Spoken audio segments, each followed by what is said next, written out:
boa tarde, boa noite.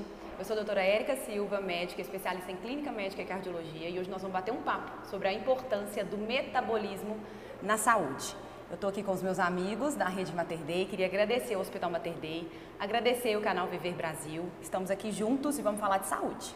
Eu tenho aqui comigo a doutora Lígia Oliveira, que ela é otorrino, médica otorrinolaringologista do Hospital Mater Dei, na unidade Contorno, unidade Nova Lima. Ela é especialista em medicina do sono e otoneurologia. Ela fez fellowship e mestrado na Universidade Federal de São Paulo. Eu tenho comigo o Dr. Paulo Miranda, endocrinologista, mestrado e doutorado pela UFMG, coordenador do Serviço de Endocrinologia da Rede Mater Dei de Saúde, assistente efetivo da Clínica de Endocrinologia e Metabolismo da Santa Casa de Belo Horizonte e teve na presidência da Sociedade Brasileira de Endocrinologia e Metabolismo na gestão 2023-2024. Comigo também, nefrologista, Dr. Luiz Flávio, formado em Medicina pela UFMG, fez residência em Clínica Médica pela Santa Casa de Belo Horizonte, residência em Nefrologia pelo Hospital Felício Roxo, mestre em Saúde Pública pela UFMG, especialista titulado em Nefrologia pela Sociedade Brasileira de Nefrologia e também nefrologista da Rede Mater Dei de Saúde. Então nós vamos bater um papo. Eu queria que o Luiz começasse. Luiz é meu parceiro lá no Hospital Mater Dei e a gente comemorou agora recente o Dia Mundial do Rim. E a saúde dos rins, cada vez mais comentada, tem muito a ver com essa questão do metabolismo. E apesar da gente pensar rim como aquele órgão único, ele interfere em várias funções do corpo.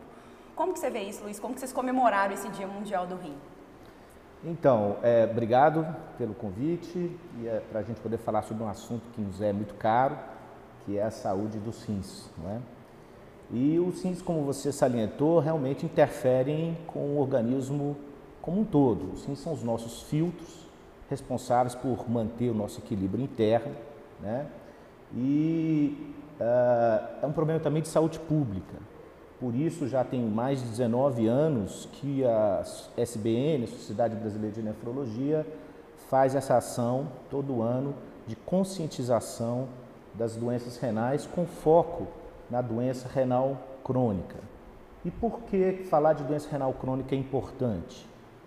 1 em cada 10 pessoas no mundo hoje tem doença renal crônica em algum dos seus estágios, né? E apenas 6% da população mundial sabe da sua condição de saúde renal, né? E o impacto da doença renal crônica, principalmente nos seus estágios mais avançados, é enorme, tanto para a pessoa, para o próprio paciente, quanto para a população em geral, porque os custos envolvidos no tratamento da doença renal crônica avançada são elevados. No Brasil, grande parte desses custos são feitos através do Sistema Único de Saúde, então não deixa de ser também um problema da sociedade como um todo.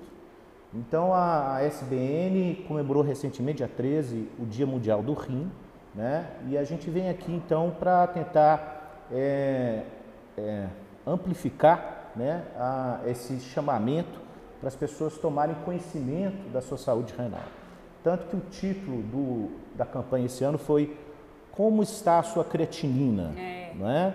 Então, porque a gente fala assim, saúde renal, né? Como saber se a saúde do meu rim está boa, se a dele está boa, se a dela está boa? Como que a gente monitora isso e tenta pegar isso cada vez mais precoce? A sua pergunta é fundamental. O problema da doença renal crônica é que, nos seus estágios iniciais, ela é assintomática. Então, se a gente não fizer uma busca ativa, a gente vai diagnosticar a doença renal crônica quando, infelizmente, o leite já está derramado, né? E aí o nefrologista tem pouca atuação no sentido de prevenir a progressão da doença renal, né? Então, o ideal é detectar a doença renal crônica nos seus estágios iniciais, quando então a prevenção ela tem seu impacto maior. E hoje em dia a gente tem medidas farmacológicas e não farmacológicas para tentar retardar a evolução da doença renal crônica. Então, respondendo a sua pergunta, importante o exame da creatinina, a dosagem de creatinina no sangue. A creatinina é o marcador hoje mais importante para diagnóstico da doença renal crônica. E eu acrescentaria também o exame de urina, uma pesquisa de albuminúria na urina. A albumina é uma proteína, uma principal proteína do nosso corpo e que serve também de marcador de lesão renal. Tá? Então, se a gente solicitar, se o médico generalista solicitar esses 2 exames, ele vai conseguir detectar nas fases mais precoces, quando o paciente não tem sintoma, alguma alteração e, se necessário, encaminhar para o especialista. Uma outra coisa importante que a gente tem que analisar são o que a gente chama de fatores de risco para a doença renal crônica. Então, a gente não precisa sair pedindo o exame da creatinina e da albumina na urina para todos os pacientes. É mais custo-eficaz a gente selecionar determinados pacientes que têm um maior risco de desenvolver uma doença renal crônica.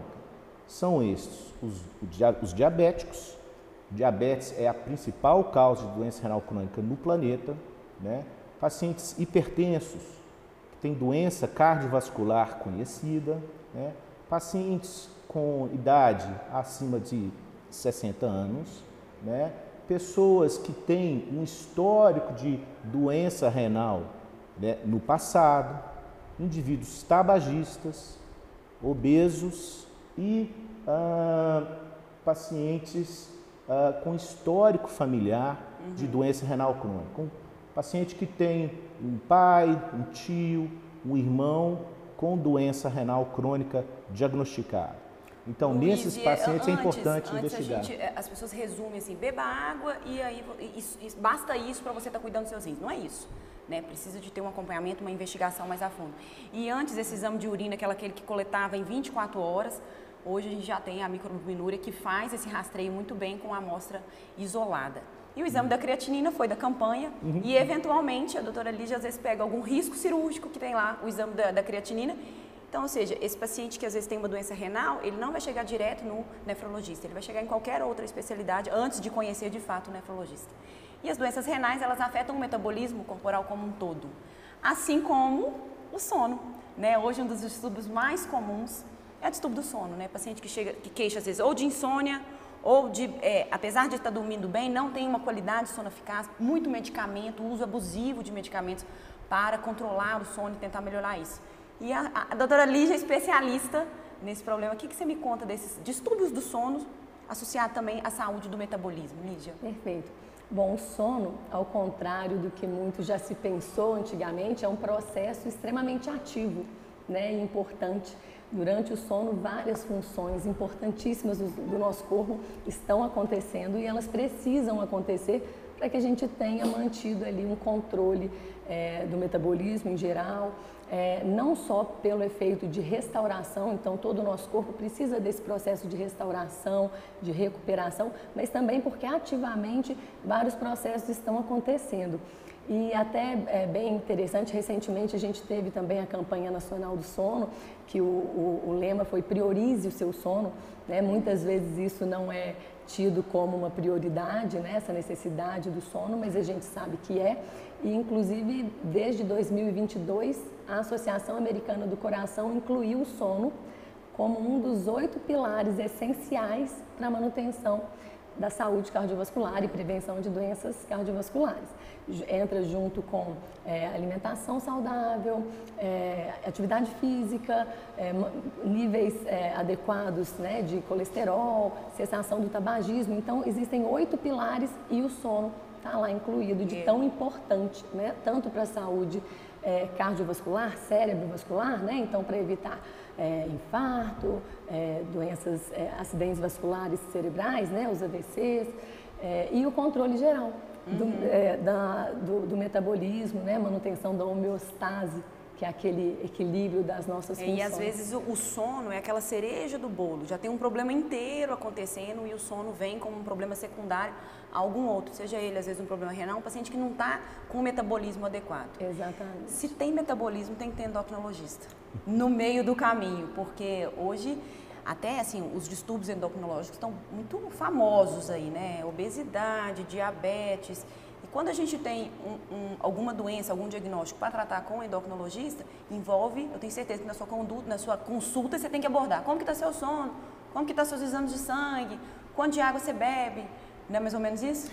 Exatamente, Érica. É muito interessante porque realmente hoje quando a gente fala em saúde, né, nós temos que pensar no quão amplo é uma pessoa ser saudável. Né? Uma pessoa não é saudável apenas por não ter doenças, né? Ela é saudável porque ela tem toda uma gama de atitudes e de prerrogativas que vão permitir a esta pessoa que ela tenha uma vida plena. Então, isso é um ponto muito importante, né? O conceito de saúde é um conceito de vida plena, né? Vida com qualidade. E é interessante porque há um dos pontos mais importantes aí, é que o estilo de vida, né, é um determinante de saúde extremamente importante.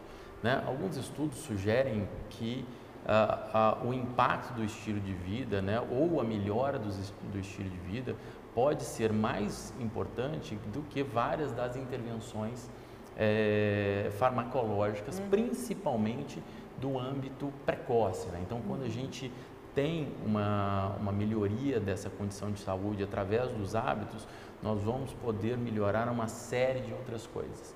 E hábitos saudáveis, né, nós temos alguns pilares. Os pilares da alimentação, da atividade física, do controle do estresse, das relações sociais e o sono. Né? E tudo isso vai impactar sobre a saúde como um todo. A gente já aprendeu que alterações metabólicas, como você bem citou, como obesidade e diabetes, têm uma correlação com o hábito de vida. Lembrando que obesidade não é uma doença por escolhas, por más escolhas ou simplesmente por hábitos inadequados de vida, mas é um conjunto multifatorial de ações, mas os hábitos têm um papel fundamental não só na sua etiologia, como também no seu tratamento, mas é um desencadear de alterações que passa por obesidade, e às vezes diabetes. É lá da infância, né? Exatamente. Vem num ciclo. Obesidade, diabetes, hipertensão, doença renal crônica, doença cardiovascular, morte precoce. O distúrbio do sono, ele é um dos pontos fundamentais e ele confunde muito as pessoas porque ele geralmente é subdiagnosticado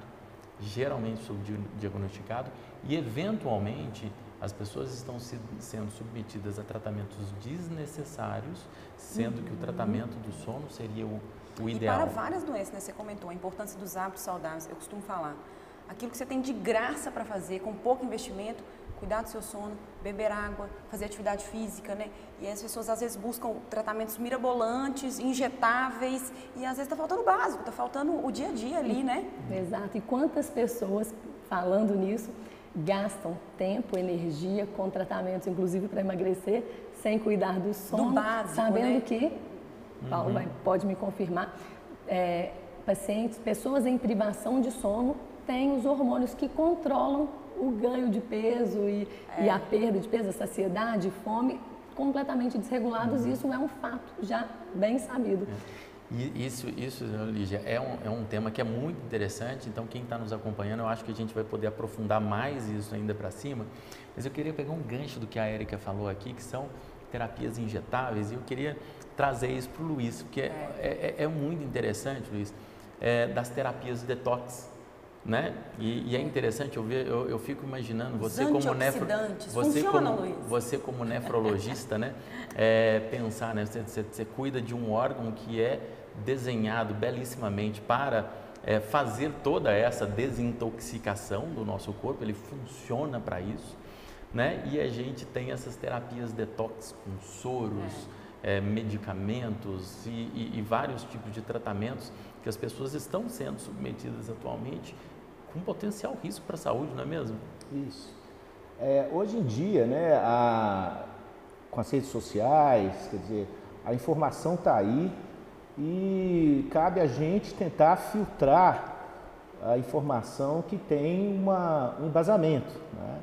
Então, assim, acho que qualquer intervenção que a pessoa estiver cogitando em fazer na sua saúde, seja farmacológica ou não farmacológica, buscar sempre um aconselhamento de um profissional médico, né? Então, assim, realmente, a gente vive uma era em que uma série de informações, mas eu falo assim, muito ruído também. Então a pessoa acaba embarcando muitas vezes em soluções aparentemente fáceis, mas que podem trazer consequências deletérias para o seu próprio corpo. Então, assim, muitas informações contaminadas, né?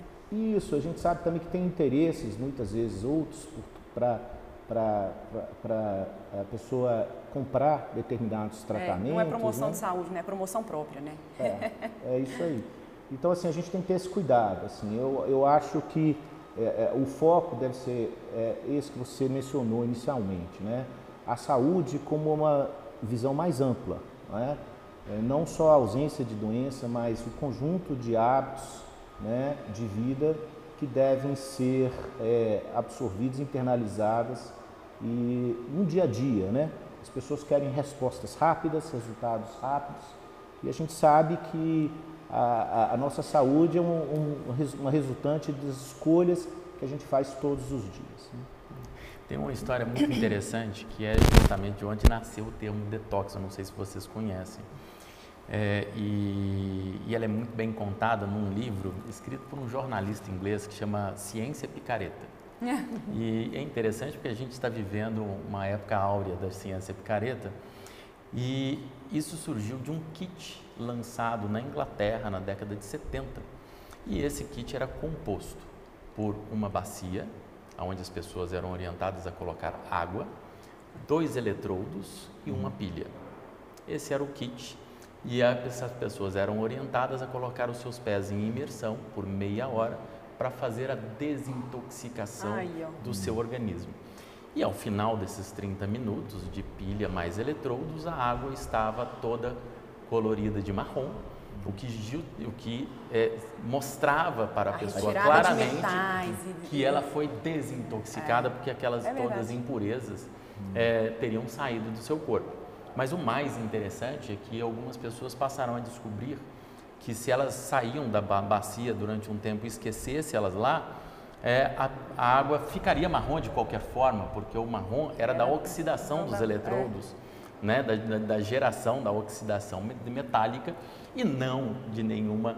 Quem nos dera, né, se resumisse a uma desintoxicação, assim, a gente tem uma complexidade enorme que é o rim. Tem um dia só para ele, um dia mundial, acho que poucos órgãos têm um dia mundial só para ele. E, Luiz, queria que você falasse um pouquinho, quando me preocupar, quais seriam os sinais de alerta, assim, de intoxicação do rim, de algum problema renal, né? Alguns sinais mais importantes que o paciente pode, às vezes, sentir em casa. A gente está aqui com esse cenário lindo, falando de saúde, e o nosso objetivo é levar essa informação para quem está nos ouvindo. Quem está nos ouvindo fala assim, gente, será que sou eu esse paciente que o Luiz está comentando? O que você acha?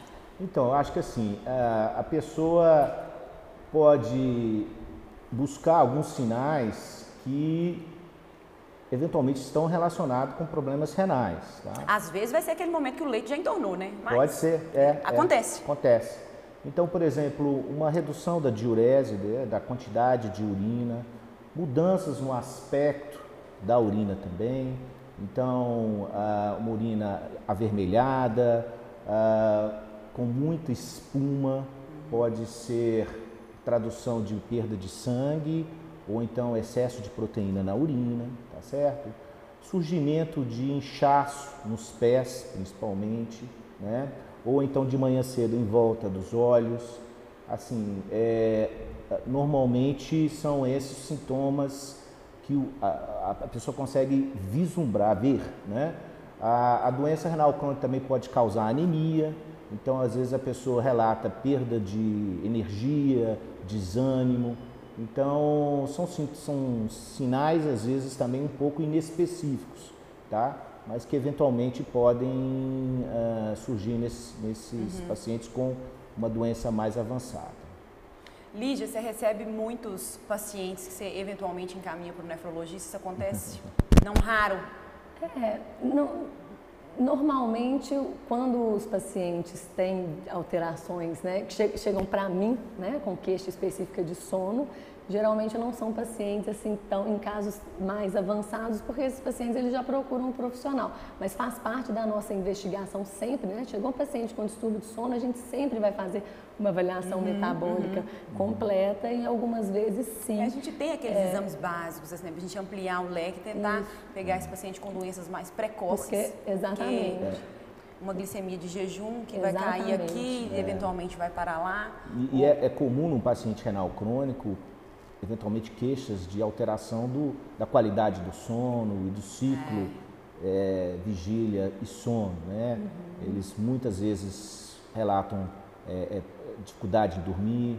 Muitos pacientes em diálise têm a chamada síndrome das pernas irrequietas, né? Muitos em diálise também às vezes tiram sonecas durante a sessão de terapia renal, e aí isso pode às vezes alterar um pouco o padrão do sono à noite. E infelizmente a doença renal crônica também é muito comum você ver pacientes com distúrbios de humor, né? Então depressão, isso também afeta a qualidade do sono. Eu acho que se fosse escolher uma doença principal aqui, eu escolheria a obesidade, porque aí vai na apneia do sono, vai nos distúrbios endocrinológicos. E a gente sabe que a obesidade, como você falou, ela não é uma escolha e muito menos um desleixo, ela é um diagnóstico que precisa ser acompanhado. Esses pacientes acompanham hipertensão, diabetes e aí acaba tendo a evolução para o sofrimento renal. Né? Não, exatamente. E esse contínuo, né, ele foi muito bem descrito numa publicação de 2023 da American Heart Association, que foi descrito como síndrome cardiorrenal metabólica. Eu, como endocrinologista, não gostei dessa sequência, eu chamo ela de síndrome metabólico cardiorrenal, né? Porque, aí explico a vocês, porque a gente tem um contínuo do distúrbio metabólico, que a gente vai chamar de adiposidade patológica. Eu acho que a gente pode comentar sobre isso no próximo bloco.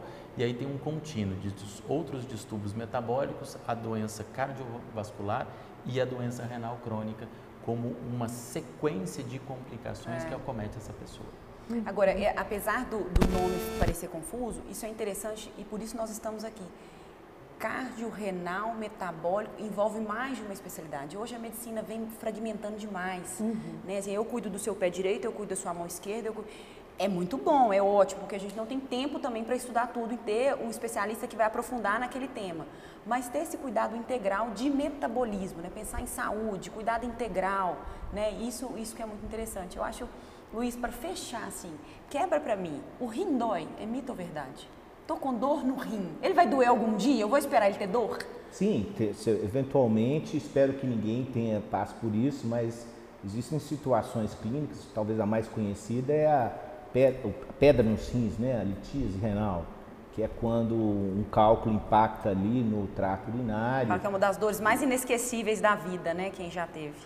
Quem já teve, a sensação, a descrição é de um elefante estar pisando nas suas costas, sabe? Essa que é a melhor descrição para a dor da litíase renal. Então, assim, sim, os rins podem doer, eventualmente infecções urinárias, cistites, causam uma irritação ali na bexiga e também, claro, isso está relacionado também ao trato urinário. A gente divide o sistema urinário, sistema renal, urológico, mas na verdade é uma divisão um pouco artificial, né? Então, assim, sim, a pessoa pode ter sintomas de dor. E isso é um sinal, dor aguda é sempre um sinal de alerta e a orientação é sempre procurar rapidamente uma orientação médica. Pessoal, queria agradecer, um bate-papo muito bom. Lembrando que nós estaremos no canal 9 e 527 HD da Claro Net e também no YouTube. Fica com a gente para seguir a programação.